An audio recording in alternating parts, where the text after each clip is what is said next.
realized how hot it was to watch my girl, naked and covered in blood, trying to make my dying friend come while he hung from a meat hook. Oh gosh, you know when you're madly in love and just everything the other person does is just wonderful and amazing and perfect and they can do no wrong in your eyes. Hello. I was in the mood for a bit of an extreme horror binge, so I decided to go ahead and do that.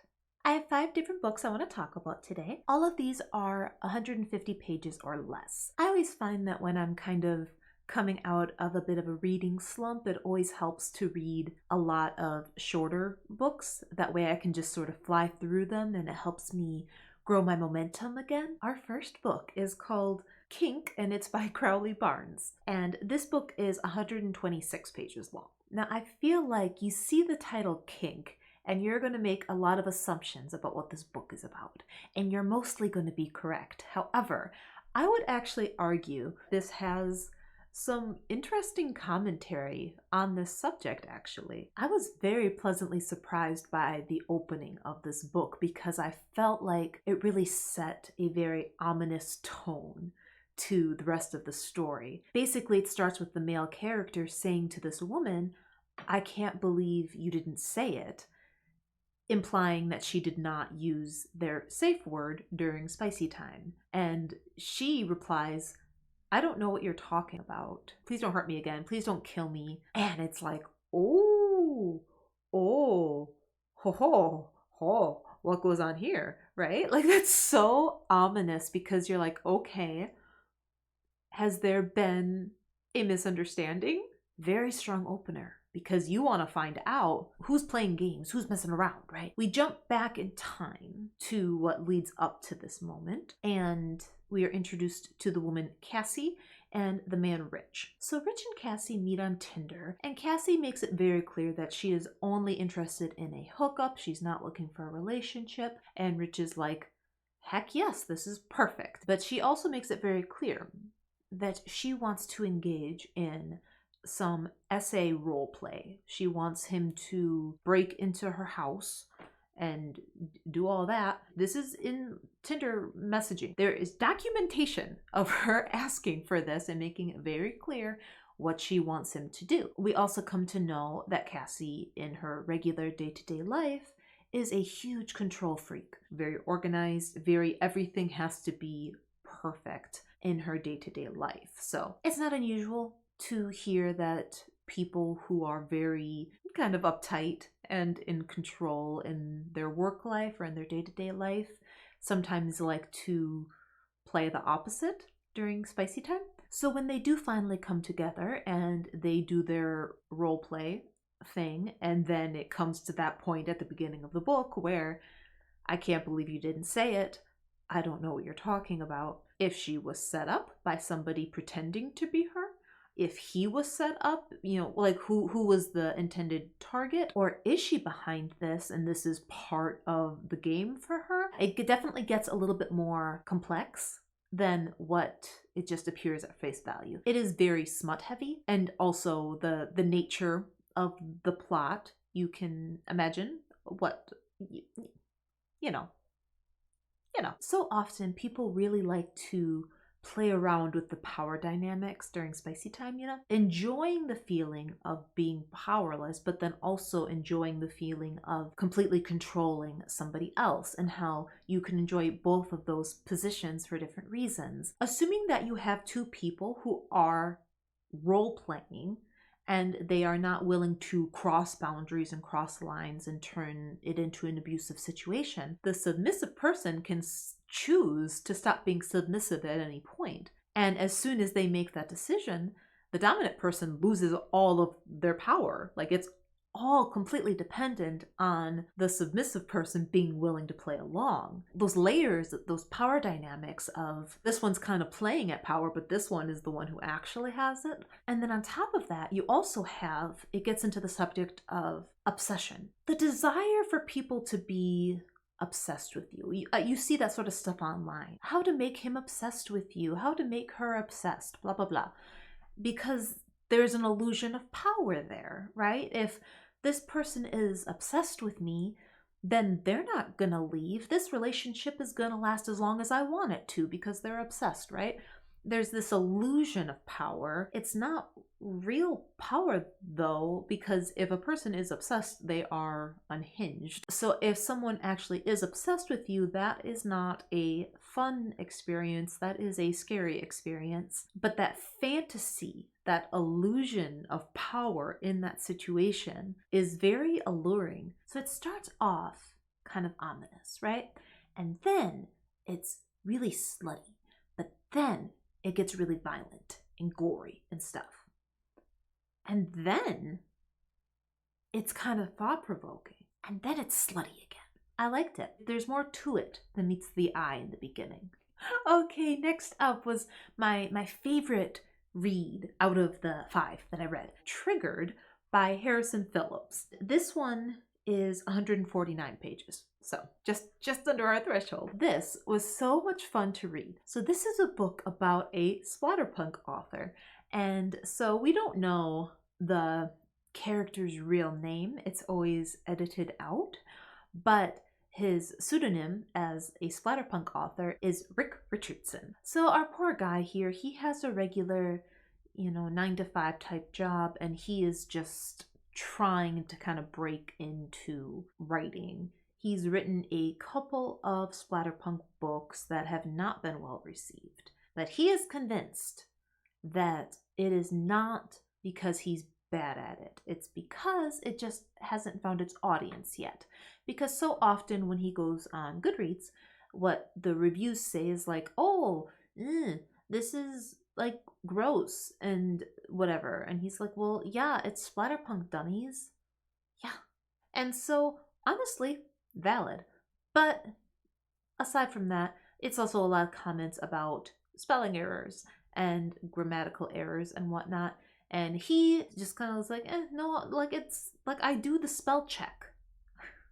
I do the spell check and it's fine. He looks at these reviews, and while I do think it is valid to not ignore per se, but kind of disregard criticism that is not constructive. If you're reading a book of a specific genre and then feeling upset that because you don't like the genre, then that is criticism that can just be ignored. But criticism regarding spelling errors and the writing itself would be valid, but he is also disregarding that. He just wants people to like his books, and he's not really taking even the useful stuff from the reviews. He's married to a woman who he does not let read the things that he writes, but she knows about it and she tries to be supportive. So that's kind of, he has kind of a normal life, but he's also trying to be a Splatterpunk author and has kind of a lot of inner turmoil going on because he's struggling to break through and really find success. He just has mostly negative reviews on his books. And then he gets a review. Sorry. He gets a review from somebody who says to this Splatterpunk author, which if you're watching this video, you freaking know, I know you must, who says that he should stick to writing what he knows. And I have like, oh my gosh, Mr. Phillips, did somebody leave a review for you at some point that said something like that? I hope it's true. I hope somebody went to a Splatterpunk author and said that they should write what they know.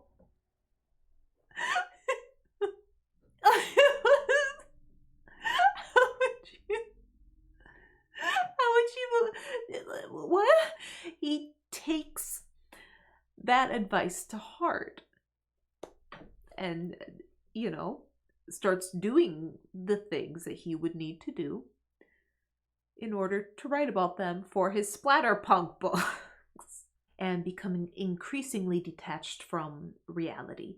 This book had a lot of references to other Splatterpunk extreme horror authors, and so it was very fun for me to pick up on all those books. So many of the books mentioned in here are books that I have read and reviewed on this channel, like No One Writes for Free by Judith Sonnet, The Slob by Aaron Beauregard, The Girl Next Door by Jack Ketchum. Like, just all these different books that I've gotten to read in the past year. So it was very fun to pick up all those little things. But one thing that is obviously not a splatterpunk book, but I was almost kind of surprised wasn't mentioned, is American Psycho. Simply because the character, Rick Richardson, kind of reminded me of like a Patrick Bateman type if Patrick Bateman wasn't successful at all. Like if Patrick Bateman was just a big fat loser, that's what this character. Because like that arrogance, that attitude, the way he treats other people, the inner dialogue he has, but he just doesn't have the success or the wealth of Patrick Bateman's character. So he doesn't actually have the power to go along with his attitude. Also kind of getting into the subject as you're reading this of not always being 100% sure what's real and what's not real. After the dick drilling incident, Rick had assumed his book would pretty much write itself.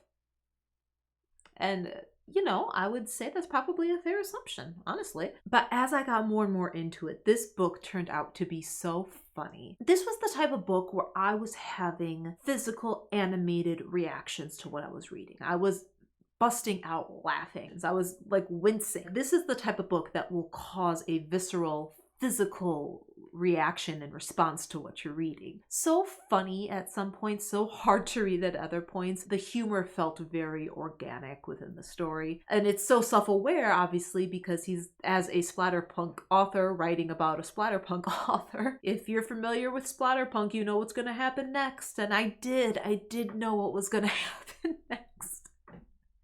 And so, I don't know, it was very, very fun to read. And I imagine, especially if you've already read a decent amount of splatterpunk and you are going to get some of the references in the book or be familiar with some of the other titles, like all that stuff, I would definitely recommend this, especially if you've already read a decent amount of splatterpunk already. Third up, I have a book that I mentioned in my wrap-up TBR video a couple videos back that I said I wanted to read, Violence on the Meek. And this is by Stuart Bray, and it is 145 pages. So this was, I don't know what I was expecting.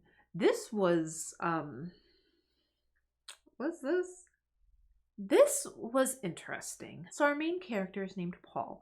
Paul is the type of character who is completely detached from his emotions, seemingly does not experience any sense of empathy or real emotional connections with others from a young age. He's just a bad kid, and then he grows up into being a bad guy, enjoys exerting power and dominance in order to abuse and hurt other people just for his own enjoyment. This was another one that had some animal stuff in it. That's not a turnoff for me in terms of reading books, because I read these books because I want to have a reaction to them. Having animal stuff is not something that I avoid, but it does make it difficult for me to read. You're going through this book. This is most likely intended to be an unreliable narrator because a lot of the stuff doesn't really seem to make sense if you're assuming that the other characters in the book are normal people who make basically logical decisions. There's some things that just seem so far-fetched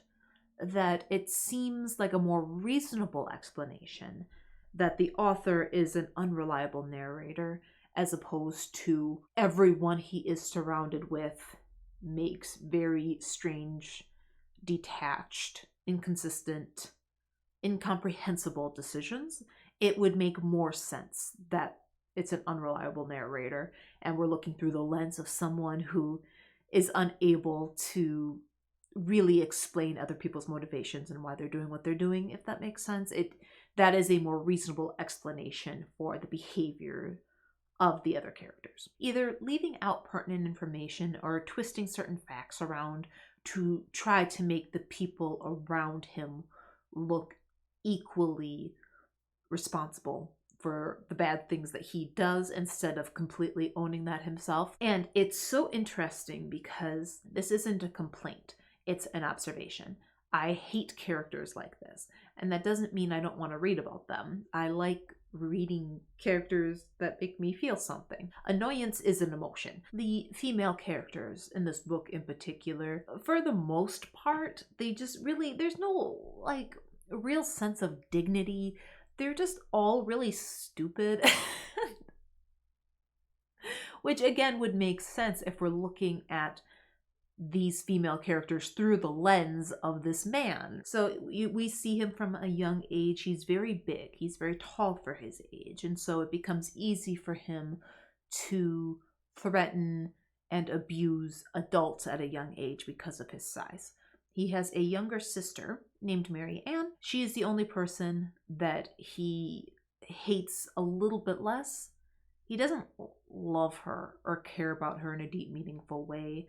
He's just not capable of that, but he hates her less. This unhinged, violent man going on a rampage, dragging his little sister and this romantic interest along the way. There's this sense of indifference about pretty much everything throughout the book, except for the fact that he just enjoys violence and wants it for himself as well. Like, he wants a violent death. He thinks he deserves that. This one has a more serious tone. Felt more kind of gritty, realistic in a way. Not realistic. There's a quote in the book where he's talking to his romantic interest and he says, "I tolerate your existence like I tolerate my own." He puts down others and he also is putting down himself, but you can tell from his behavior that he thinks he is less mundane than everyone else. He thinks he has this responsibility to, because he is able to recognize, unlike these sheep around him, he is able to recognize how mundane everybody is. And he's the one who's got to try to take out as many of these, dumb people as possible, because he at least has the perspective to see it for what it is, man. Like one of those, like what it just. It has all those extreme horror elements, the violence, the gore, and the smut, and all of that. But it has definitely a more serious tone to it. I enjoyed this enough that I would be curious to continue with the series, but I'm not necessarily in a huge rush. Next up, we have a book called Molly is Missing, and this is by Sam West. This is 124 pages. If you are familiar with the movie Megan is Missing, not just the name, but the basic plot is similar to that movie, at least in the most basic aspect. It's certainly not like a copycat by any means. We have these two friends. We have Molly and we have Ivy. Molly is at Ivy's house and is a couple drinks in. She wants to go home. Ivy offers to order her an Uber or whatever. Molly is not concerned about walking home alone at night. She's like, "I'm only a mile away. Let me live. I can just walk home." And Ivy is offering to get her an Uber. Like, she's offering to pay for her to get home. And Molly is just insistent for whatever reason. She's like, "No, I'm going to walk home alone at night through the park." And because this is this woman's first day on earth, I guess. She's just insistent that she's in a good neighborhood and it doesn't matter. Molly is like, it'll be fine. But then it's not fine for Molly. She gets abducted. So then you have Ivy, who can't get a hold of her friend, who is dealing with some of her childhood trauma. Ivy is dating this man, and it seems to be bringing up a lot of her childhood trauma to the surface. So we spend a lot of time going back into some of the childhood SA that she experienced. So we're focused on Ivy and her relationship with this guy and her going back in her background. And then we're jumping over to Molly, and we don't know who has abducted her. We just get an idea of what sorts of things are happening to her now as an adult. And we're kind of jumping back and forth between these two characters. Ivy is aware that Molly is not responding to her calls or her messages, but she's got so much on her own plate, so much going on, that she is really not making it a priority to track down Molly. My first thought when I started reading this, if I'm being honest, is that I thought the way that these women were described felt a little juvenile in the way that they were written. So often you see with female characters when they're friends that there's a pretty one and an ugly one, and the pretty one is always beautiful and thin with big boobs and a thin waist, and the ugly one is fat and, you know, like fat. They're best friends, but there's always this petty jealousy, and it's just like a really common theme, it seems, that we see a lot. It's usually not that much of an extreme, right?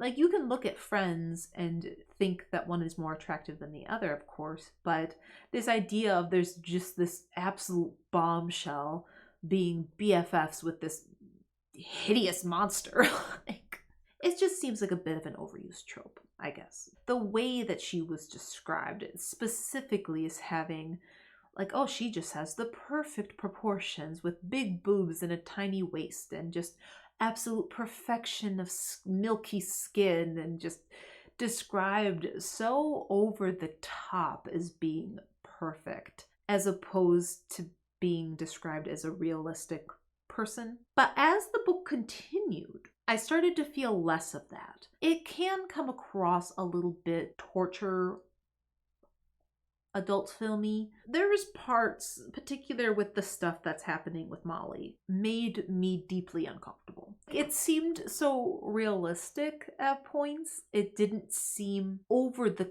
top enough to be able to completely disconnect. It seemed gross and terrible, but also realistic. I think it's always fun to read when you have a character and you really can't tell if that character is delusional or paranoid, or if there really is just crazy shit going on around them. So I enjoyed this book more the more I got into it. All the kind of like iffy stuff towards the beginning, I thought that it was worth it by the time I finished it. Okay, so last but not least, I have seen this book on my Kindle Unlimited for months, and I saw the title and I was like, I'm not gonna do it. I'm not going to read it. Absolutely not. I don't want to. And for this video, I changed my mind. So I read it, and so you have to hear about it. So I read God, this sounds gross. My Vagina Smells Like Sulfur by Caummisar, and it is 138 pages. So I did not want to read this because of the title, because ew. But you know, I'm glad I did. I want to try to read this author again because there was aspects of this that I found very intriguing. The very beginning, the vibe, it gave me the sense of like an A24 movie. That quickly changed. That was not, you know, the first little chapter had A24 vibes, and then that was put to rest, and the rest of the book did not. So our main character is named Madame Midnight, and she is on this show that is on the dark web. It's kind of this weird mixture of violence and spice. She is requesting that people send in videos of themselves unaliving themselves in very violent ways. And she is proclaiming to the masses of this little dark web series that the more violently you unalive yourself, the better the reward will be in heaven. She's making the argument that it's a sign, an indication that you are open and welcoming to the afterlife, and that you will be rewarded accordingly. She is not a smart woman. And so the idea that she is asking her viewers to do something that will result in her no longer having those viewers is not a deterrent in her mind. But the thing is that this is not actually her series. She is not actually the boss. We take a turn, and one of the other men who works editing these videos, people send in videos, and then he takes it and he edits it, and he'll combine this footage from viewers with spicy films, with other violent images. It's just like a clusterfuck. I don't even know. Okay, so here's the thing. The plot that I gave you is the plot of the book, and yet the plot of the book does not play a big role in the book. We kind of get swept up in the side plot. This whole book, it's just a very vague premise that is just meant to be a vehicle for weird, gross descriptions of violence and graphic gore. This is the type of book where if you aren't really looking for much depth and you just want the sex and the gore and you don't really need a strong, solid plot. And she even says in her afterword that she might get sick if she only read books like that, but that she does enjoy reading books that have little to no plot and are just the good stuff. Her concepts are very strong as far as the gore is concerned. It's very creative and there's like a menacing quality to the type of gore that she writes, but she doesn't really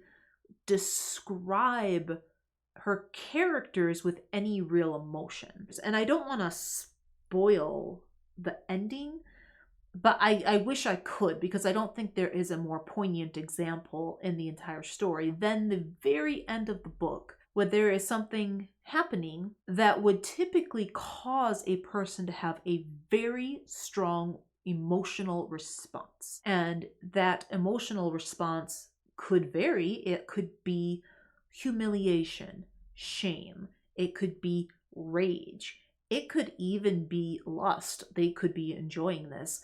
But we don't know how the character feels about it, because she just says that this thing happens and then it's the end. Like, we get no perspective on how the character feels about what is happening. There is no description.